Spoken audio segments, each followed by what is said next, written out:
This tutorial is brought to you by Photoshop.flv.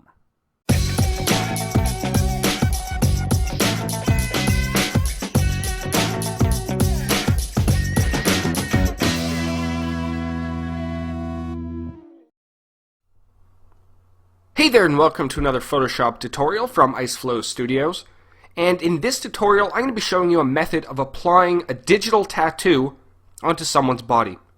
Now there are several ways of doing this, and depending on the colors of your tattoo and the quality of the image you're applying the tattoo onto, you may have to explore other ways of doing this, but I'm showing a very basic way to apply a basic tattoo onto an image. In front of us we have two photos. Photo number one I found over at everystockphoto.com.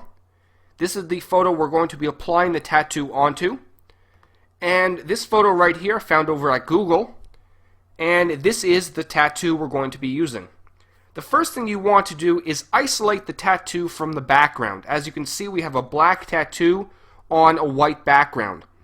So very quickly I'm going to grab my magic wand tool and get rid of the white background. I've discussed how to use the magic wand tool in the past, so I'm not going to touch on that in this tutorial.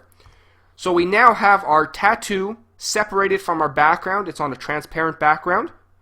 And all we're going to do now is drag it onto our image that we want to apply it to. So here we go. And once we have it on our image, the first thing we're going to do is we're going to rotate it.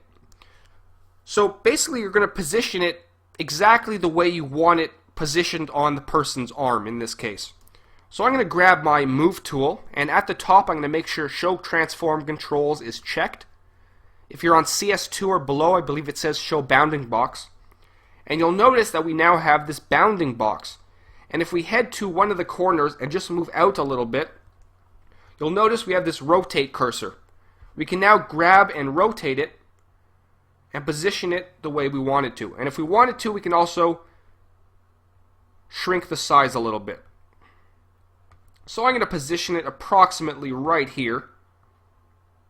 And when we're finished, we're going to press OK, and it will apply the changes. So to make it look like it's actually on the arm, we're going to do a few steps. Step one, we're going to head over to our Layers palette, and we're going to change the blend mode to Multiply. This will basically blend it a little bit better with the skin, but it doesn't look that great. So the next thing we're going to do, we're going to actually decrease the opacity. And this is all personal preference. Play with the settings and see which opacity level suits the tattoo best for you. So I'm going to decrease it approximately to 70. That just basically blends it pretty nicely with the skin.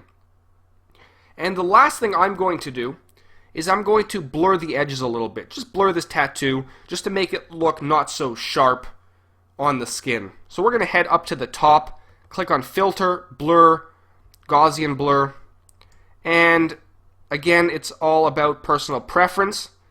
I'm going to enter a very low setting, but if you turn on and off preview, you definitely notice that there is a difference, and it looks a lot better. And click OK. And there you have it. Now, if there are other tattoos and you want to blend them, you can head into something like Hue and Saturation and adjust the color. You can add colorize, things of this nature. Like so, and basically adjust the color to your liking. And we can always head back into brightness and contrast. There's a lot of things you can do to make the tattoo look a lot better than it does. And it looks pretty good right here. So I'm going to leave it at that.